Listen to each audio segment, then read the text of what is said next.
છોટાઉદેપુર જિલ્લાના બાલાવાંટ ગામે મકાનમાં આગ, લાખોનું નુકસાન।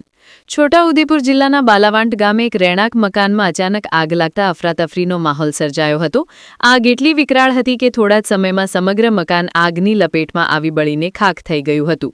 ઘટનામાં ઘરમાં રાખેલ અનાજ, કપડાં, ઘરવખરી તેમજ અગત્યના દસ્તાવેજો આગમાં બળી જતા પરિવારે ભારે નુકસાન વેઠવાનો વારો આવ્યો છે।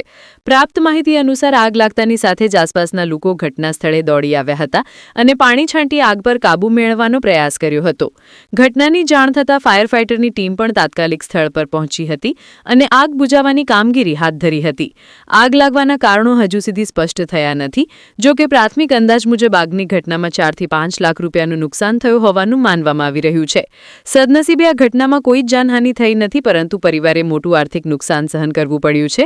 અસરગ્રસ્ત પરિવારે સરકાર પાસે આર્થિક સહાયની માંગ કરી છે। કયું ગામ છે? મારું નામ રાઠવા લાલુભાઈ ગેંદુભાઈ, ગામ બાલાવાડ છે, કુજારા ફળિયા। મારા ઘરમાં અચાનક આગ લાગવાથી મારું ઘર સળગીને રાખ થઈ જશે અને એમાં 4 થી 5 લાખનું નુકસાન થયું છે અને એમાં અનાજ કોઈ વસ્તુ રહ્યું નથી ખાવા માટે। કયું ફળ્યું? પૂજારી ફળ્યું। કયું ગામ? બાલાવાડ। ડોક્યુમેન્ટ પણ કોઈ વસ્તુ રહ્યું નથી। શું નામ તમારું? રાઠવા લાલુભાઈ। કયું ગામ છે? ગામ બાલાવાડ। હા, શું ઘટના બની છે?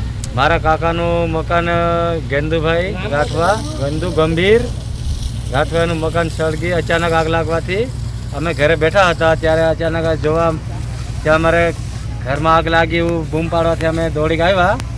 પછી એમાં અચાનક અમે ફાયર બ્રિગેડને ફોન કર્યો।